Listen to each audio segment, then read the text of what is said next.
오늘 준비한 사연은 가정에서 자신의 존재를 찾지 못하던 한 남자가 우연히 알게 된 산악회를 통해 등산을 가면서 일어난 이야기입니다. 사연 시작하겠습니다. 삶이 무료했어요. 매일 쳇바퀴처럼 반복되는 일상들.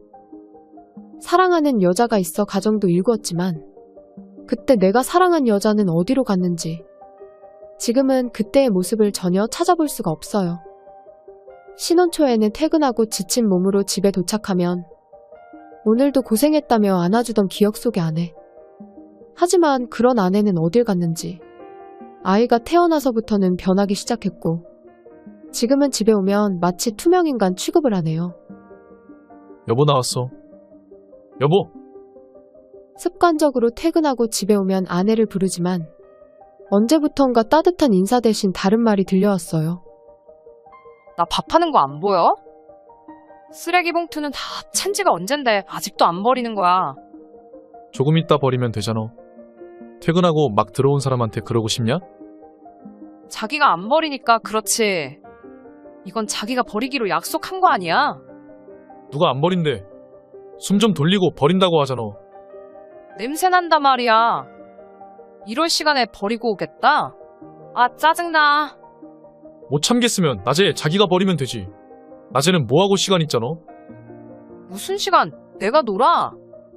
애들 케어는 하나도 안 하면서 기껏 이거 하나 도와주는 게 그렇게 어려워? 됐다 말을 말자. 꼭 자기가 불리하면 말을 말제. 더 이상 말하다가는 별거 아닌 일로 싸울 것 같아서 올라오는 짜증을 간신히 참고는 쓰레기 봉투를 들고 밖으로 나왔어요. 잔뜩 심통을 부리며 쓰레기를 버리고는 사람이 뜸한 곳으로 가서 담배를 한 대 피우는데 갑자기 현타가 찾아오는 거예요. 이런 일이 이번이 처음도 아닌데 참기가 힘들 정도로 짜증도 올라왔어요. 차라리 아이가 어릴 때는 아내의 이런 행동을 이해하며 공감도 해줬어요.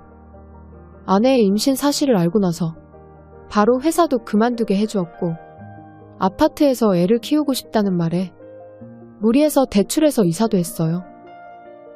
덕분에 출근하려면 왕복 4시간이라는 시간이 걸리게 되었고요. 회사 때문에 직장 근처 아파트를 구해보려고 했지만 서울 집값이 너무 비싸서 영혼까지 끌어모아도 안 되더군요.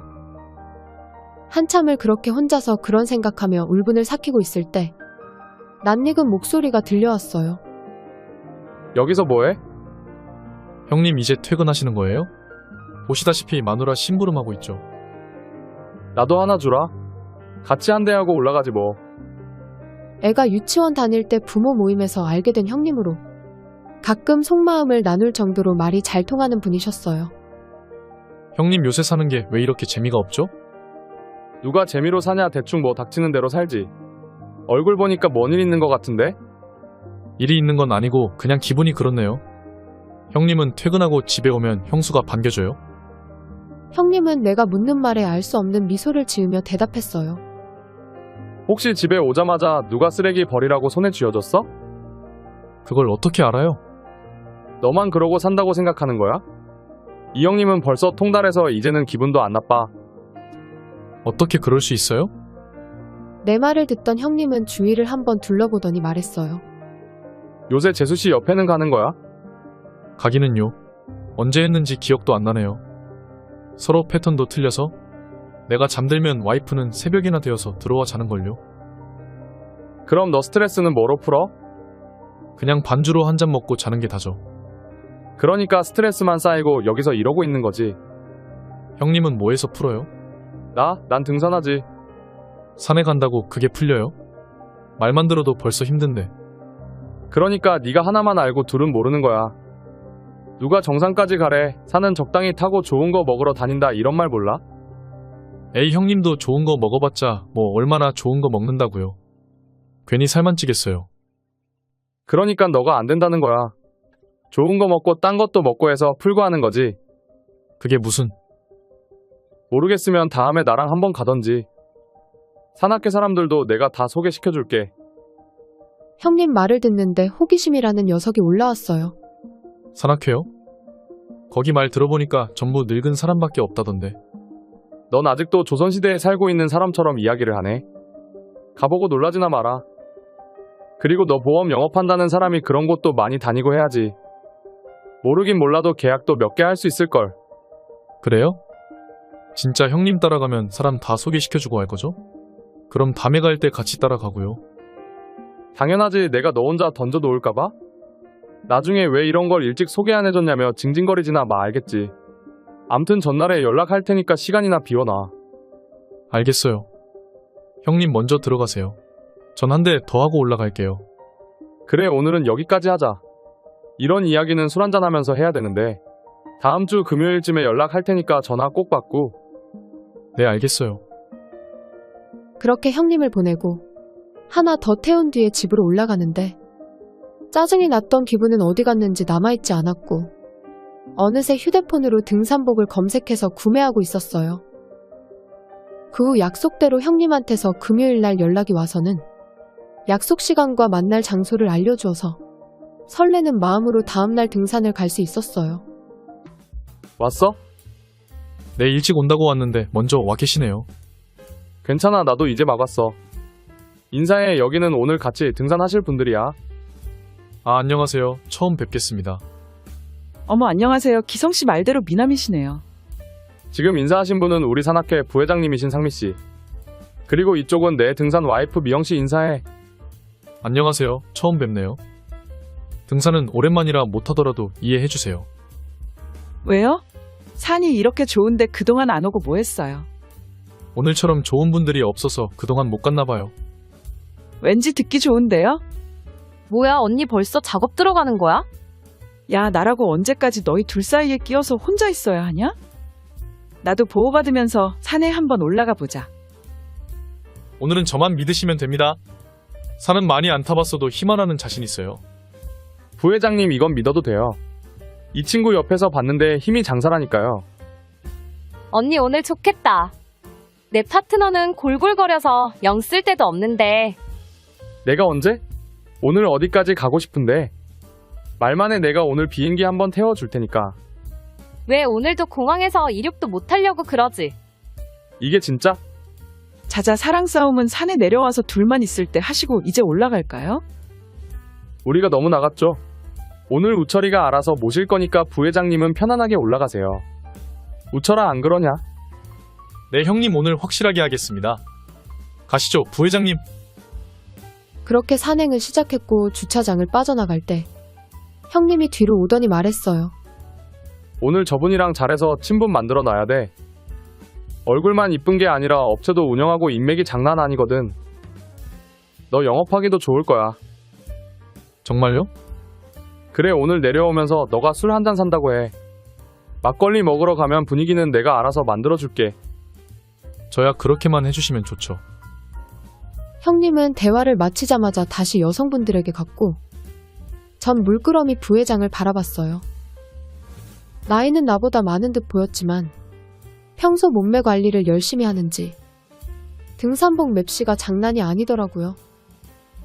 들어갈 때 들어가고 나올 때 나온 전형적인 콜라병 몸매였고 웬만한 여자는 비교도 안 될 정도로 좋았어요. 혼자서 부회장에 대해 이런저런 생각을 하고 있을 때 앞서 가던 형님이 빨리 와서 붙으라고 했어요. 야, 혼자서 뭐하냐?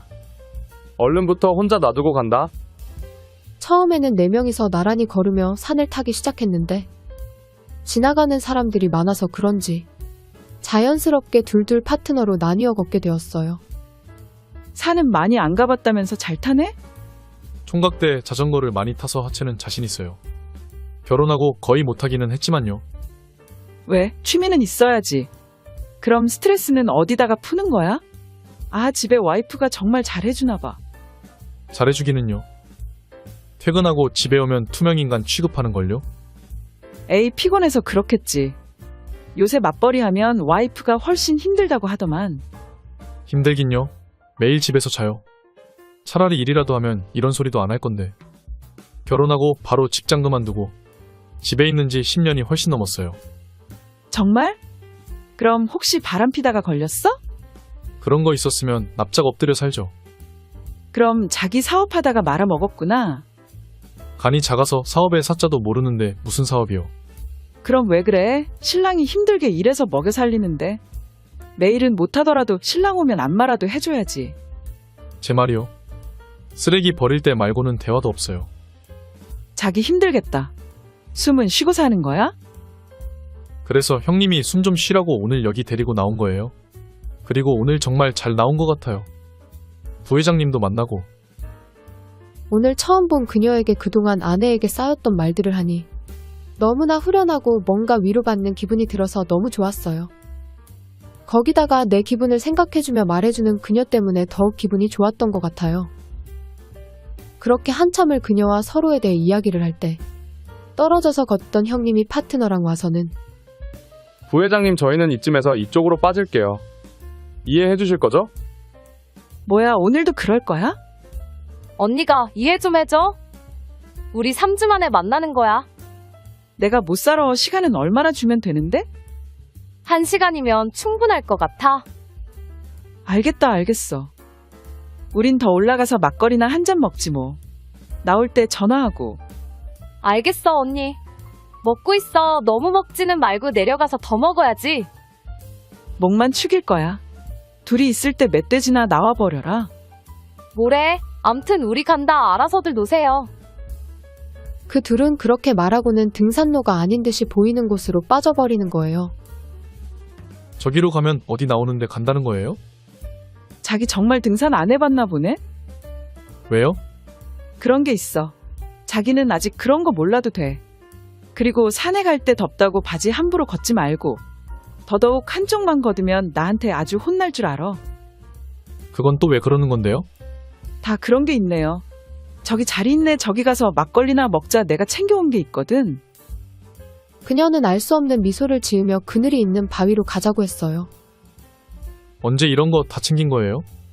산에 오면서 이런 건 필수지. 오늘 산에 간다고 와이프한테 말 안 했어? 당연히 했죠. 유부남이 말도 없이 그냥 나올 수 있나요? 와이프 정말 자기한테 관심 없나 보다. 신랑 가는데 먹을 거 하나 안 챙겨준 거야? 그녀의 말에 대답 대신 쓴웃음만 지었더니 자기 정말 낙이 없겠다. 남자들은 와이프가 그렇게 대해주면 소외감 느낀다던데 자긴 괜찮어? 이제는 적응해서 괜찮아요. 의도한 건지는 모르겠지만 그녀는 평소 느꼈던 아내에 대한 섭섭한 부분을 마치 알고 있는 사람처럼 정확히 그 부분을 찍어서 말하더군요. 오늘 쌓인 거 다 풀고 가. 오늘 내가 술도 쏜다. 내려가서 뒤풀이나 하자. 아니에요. 오늘 처음 만난 기념으로 제가 살려고 했어요. 넣어도. 대신 오늘 신나게 놀다가 가는 걸로 하자. 정말 안 그러셔도 되는데. 자기야, 진짜 괜찮어. 그건 그거고 우리 이제 일어나자. 시간도 얼추 다 된 것 같아. 기분이 이상했어요. 집에서도 받지 못했던 관심을 오늘 처음 본 사람에게 받는다는 게. 그렇게 그녀는 먹었던 자리를 깔끔하게 치우더니 산을 내려가기 시작했어요. 저기 오늘 정상에는 안 가는 건가요? 산을 반 정도밖에 오르지 않았기도 했고 헤어진 장소가 아니라 올라가면서 일행을 만날 거라고 생각하고 있었거든요. 요새 누가 정상까지 가. 나중에 쓸 힘은 남겨둬야지. 힘을 또 써요? 자기는 순진한 게 귀엽다. 술 먹는데 힘 안 쓸 거야? 어서 내려가자. 지금쯤 왔을 거야. 그녀의 말대로 헤어진 장소에 도착할 때쯤 일행들이 보이는 거예요. 형님 어딜 그렇게 갔다 온 거예요? 그런 게 있어. 오늘 그런 게 있어란 말이 유행인가요? 갑자기 뭔 소리야. 그건 그렇고 부회장님 한잔 하러 가셔야죠? 당연히 가야지. 오늘 새로운 사람도 만났는데. 언니 많이 기다렸어요? 그래, 이 토끼야. 뭐야, 우리 언니 삐진 거야? 분위기 보니까 나쁘지 않았는 것 같은데 질투는? 됐어. 말을 말아야지. 내려가기나 하세요. 그녀는 그렇게 말하고는 앞장서서 걷기 시작했고 내려오는 시간은 올라갈 때보다 훨씬 빨라서 차에 도착하니 오후 1시였어요. 이 근처에서 먹을까요? 시간도 얼마 안 되었는데 집 근처로 갈까? 네, 언니 놀 곳 많은 곳으로 가요. 그럼 막걸리 드신 분들은 뒷자리 타시고 운전은 제가 할게요. 순식간에 의견이 모아진 저희 4명은 차를 타고 먹자 골목으로 향했고 형님이 자주 가는 곳이 있다며 삼겹살집으로 데리고 갔어요. 산도 탔겠다 점심시간도 훌쩍 넘어버려서 주문한 고기도 엄청 맛있어고 술이 달게 느껴졌어요. 자기 기분 다 풀렸나 보네? 네, 덕분에 감사해요. 그럼 우리 기분 풀린 기념으로 같이 먹을까? 솔직히 내가 자기 와이프였으면 그런 식으로 안 했을 건데. 너무 속상해 하지 마. 그녀는 술자리 중간중간 대화 내용 중에 아내에 대해 자꾸 말을 꺼내며 자기는 그렇게 안 했을 거라고 하거나 마음이 많이 다쳤겠다면서 몸을 바짝 붙이며 계속 말을 걸었어요. 매력적인 그녀가 옆에서 그렇게 계속해서 플러팅을 해서였을까요? 어느 순간부터는 이 여자가 내 옆에 있어줬으면 하는 생각이 들기 시작하는 거예요. 그런 내 맘을 그녀도 눈치챘는지 술을 계속 주면서 눈빛을 보내는데 솔직히 마음이 흔들렸어요. 형님도 그녀와 나 사이의 변화를 느끼고는 그때부터 커플로 몰아가기 시작했고 술이 얼큰하게 취할 때쯤 갑자기 자리를 옮기자고 했어요. 그 말에 너도 나도 그러자고 했고 가게를 나와서 다 같이 2차를 간 게 아니라 자연스럽게 헤어져서는 각자 쉴 곳을 찾아 떠났어요. 맞아요. 그렇게 처음 만난 그날 그녀와 전 선을 넘어버린 거예요. 어쩌겠어요. 후회하기도 이미 늦어버렸고 정신을 차렸을 때는 모든 게 끝나버린 상태인걸요? 거기다가 시간이 갈수록 술 기운이 날아가서 그런지 아내에 대한 죄책감도 몰려왔어요. 미안해요. 그만 가야겠어요. 벌써 술도 아직 안 깼으면서. 업무 메일을 보내야 되는데 깜빡했네요. 정말 미안한데 가봐야 할 것 같아요. 그래, 그럼 어쩔 수 없지. 그런데 자기 보험한다고 안 그랬어? 네, 맞아요. 그럼 내일 외근 나올 때 한 번 들려. 그녀는 그러면서 명함 한 장을 내밀었어요. 거기 주소 보이지? 거기로 와. 내 사무실이니까. 그래요? 이런 거 아무나한테 막 줘도 되는 거예요? 우리 사이가 아무나는 아니잖아. 내일 꼭 와. 선물 줄게. 그녀에게 대충 알겠다고 하고는 혼자서 도망치듯이 그곳을 나왔어요. 다음 날에는 다시 일상으로 돌아가 회사에 출근했는데 부장이 호출하더니 계약 현황을 보여주며 근무한 지가 얼만데 실적이 이 모양이냐면서 엄청 뭐라고 하는 거예요. 젊을 때는 깨져도 참을만 했는데 나이가 들어서 그런지 그것도 힘들더군요. 1시간을 넘게 부장에게 깨지고 나서 사무실에 있을 기분도 아니라 그냥 밖으로 나왔어요.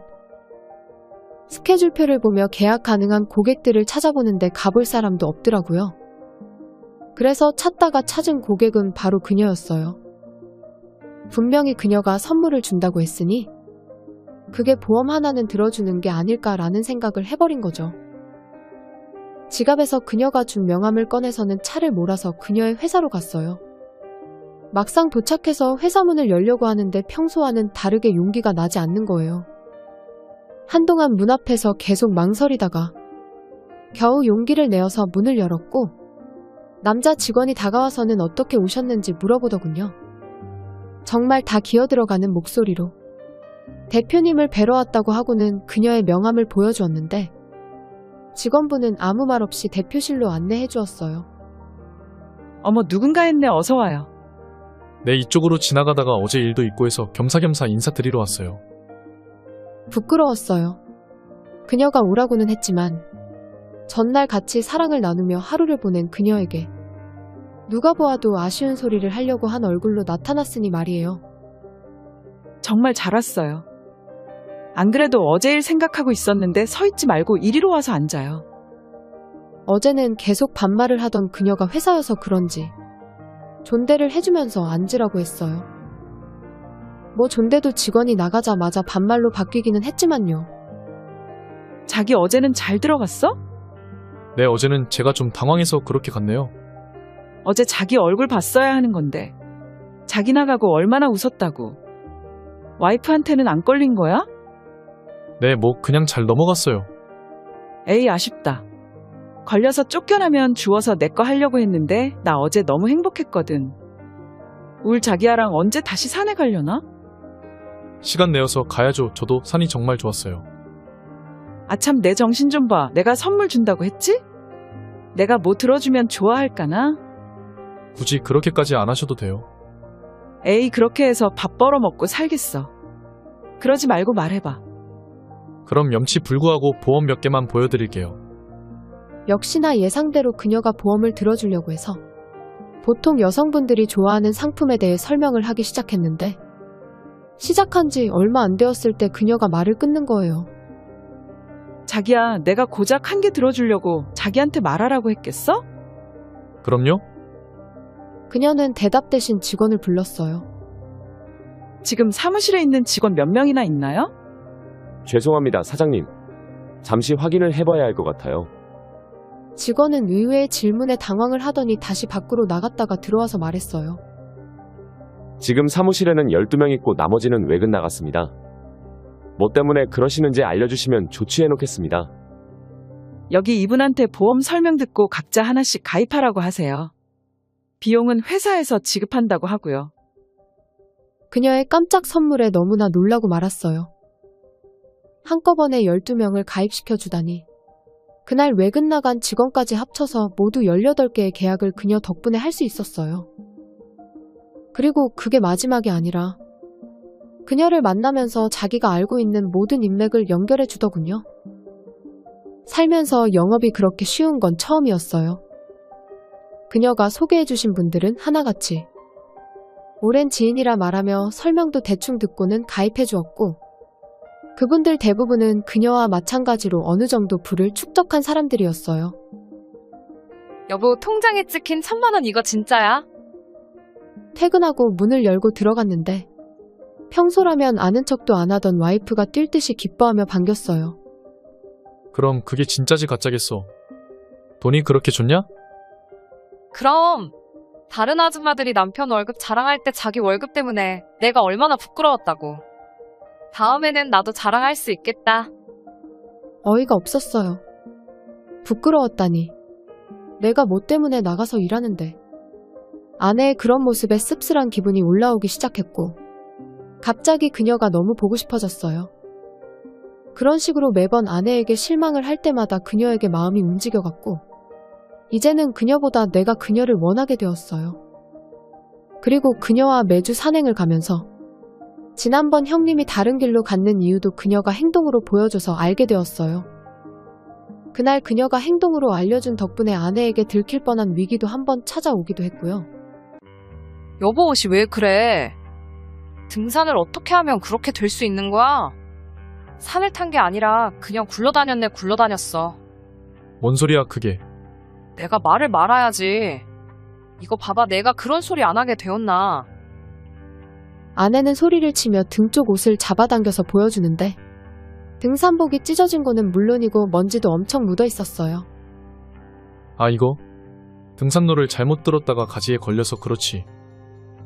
그래, 옷은 그렇다고 치자. 자기 옷에 너무한 건 알고는 있는 거야. 등산이 아무리 좋아도 주말마다 산에 간다는 게 말이나 돼. 이건 뭐 생각이 없는 것도 아니고. 생각이 없다니 그게 신랑한테 할 소리야? 그럼 그게 생각이 있는 거니? 집이 어떻게 돌아가는지 신경도 안 쓰고 돌아다니는데. 그리고 술은 왜 자꾸 먹는 건데? 자기 혹시 바람이라도 피고 있는 거야? 바람이라니 내가 좋아서 나가는 줄 알아. 통장에 돈 들어오는 거는 좋아하면서 이런 건 왜 이해 못하는데. 아내의 의심에 오히려 강하게 말했더니 꿀먹은 벙어리가 되어서는 아무 말도 못하는 거예요. 그런 모습에 아내에게 미안한 기분도 들었다가 입을 닫은 이유가 돈 때문이라는 생각이 떠올라 더 이상 말을 섞지 않고 그냥 목욕탕으로 들어갔어요. 목욕탕 안에서 물을 틀고는 생각에 잠겼는데 왠지 아내에게 지금껏 당한 걸 되돌려줬다는 생각에 괜시리 콧노래까지 나왔어요. 하지만 그런 승리감도 그리 오래가지 못하더군요. 그 일이 있고 얼마 후 그녀와의 관계가 아내에게 들켜버렸는데 들킨 이유도 정말 예상하지 못한 의외의 인물 때문에 시작되었어요. 그날도 평소와 마찬가지로 아침에 출근해서 사무일을 잠깐 보고 외근 때문에 밖으로 나갈 때 그녀에게서 전화가 왔어요. 너 빨리 와. 빨리 사무실로 와서 저거 해결해. 빨리 해결 안 하면 내가 무슨 짓을 할 줄 몰라? 나 지금 농담 아니야. 다짜고짜 전화가 와서는 오라고 소리치는데 그 이유는 전화기 넘어 들려오는 소리로 알 수 있었어요. 귀를 기울여서 소리의 정체를 찾아보았더니 뭔가가 부서지는 소리랑 고함을 지르는 아내의 목소리가 들렸어요. 이건 뭔가가 터져도 제대로 터졌다는 생각에 그 즉시 그녀의 사무실로 달려갔고 사무실 앞에는 형님이 서 있었어요. 형님이 여기 왜 있어요? 수습을 하고 알게 된 사실인데 사무실 앞에 형님이 서 있었던 이유는 그날 일어난 일이 전부가 형님 때문에 일어난 일이었던 거예요. 그게 어떻게 된 거냐면 평소 형님을 의심하던 형수가 형님 몰래 휴대폰을 가져가서는 그 안에 있는 모든 걸 봐버렸고 그 중에 형님이랑 단톡방이 있었는데 거기에 저에 대한 내용들도 다 봐버린 거예요. 빡이 칠 대로 쳐버린 형수는 아내를 만나서 모든 사실을 알려버렸고 분노한 둘은 힘을 합쳐서 먼저 형님을 만났던 여자분 회사에 가서 난리를 한번 피우고는 분이 안 풀렸던지 그녀 회사까지 찾아와서는 이 사단을 벌린 거였어요. 어쩌겠어요. 형님 때문에 들킨 건 들킨 거고 어찌되었든 수습을 해야 되어서 사무실 안으로 들어갔는데 아내와 형수는 이미 이성을 잃은 상태였고 사무실 안은 서류 더미가 날아다니고 있었어요. 혼자서는 도저히 엄두가 안 나서 형님이랑 그녀의 직원들과 힘을 합쳐서 아내를 겨우 진정시킬 수는 있었지만 그게 끝이 아니라 고난의 시작이었어요. 집으로 돌아간 줄 알았던 아내는 집으로 간 게 아니라 변호사 사무실로 가서는 그녀에게 손해배상 소송을 걸어버린 거예요. 고소장을 받은 그녀 또한 분노하여 그날 사무실 기물 파손과 영업방해로 아내에게 소송을 걸어버린 거예요. 거기서 끝이 아니었어요. 변호사를 만나고 온 아내는 집에 오자마자 짐을 싸서 친정으로 가서는 이혼을 하자고 했고 엎친 데 덮친 격으로 아내 때문에 망신을 당한 그녀는 분노의 화살을 저에게도 향하더니 지금껏 자기가 들어주었던 모든 보험을 해약해버렸어요. 그녀는 자기 회사 보험 해약한 거에서 멈추지 않더군요. 지금껏 소개시켜준 모든 지인에게 연락을 해서는 피해에 대해서는 자기가 다 보상할 테니 나에게 들어준 보험을 전부 해약해달라고 부탁한 거예요. 단 일주일 만에 해약이 몰려와서 회사에서의 입지는 나락이 가버렸고 심지어 본사에서 연락이 와서는 이걸 해결하지 못하면 회사를 그만두라는 말까지 들었어요. 한꺼번에 모든 게 사라지니까 먼저 어디서 어떻게 해결해야 할지 엄두도 나지 않더군요. 제가 잘했다는 건 아니에요. 그렇지만 지금 일어난 현실이 너무나 가혹한 것 같습니다. 그녀에게 찾아가서 사정도 해보고 우리 사랑했지 않냐고 어떻게 나한테 이렇게까지 할 수 있냐고 했더니 그녀는 취미 생활을 하며 만난 사이즈 그 이상 그 이하도 아닌 딱 그 정도라고 하더군요. 그때서야 정신이 번쩍 들었어요. 하지만 어쩌겠어요. 이미 엎질러진 물인걸. 지금은 모든 걸 포기한 상태네요. 아내에게 어떻게 사과를 해야 할지도 모르겠고 그렇다고 이렇게 막연히 시간만 보낸다고 해결될 문제도 아닌데 너무나 힘이 드네요. 전 도대체 어떻게 해야 할까요? 여기까지가 오늘 준비한 사연이었습니다. 여러분의 구독은 영상 제작에 많은 도움이 됩니다.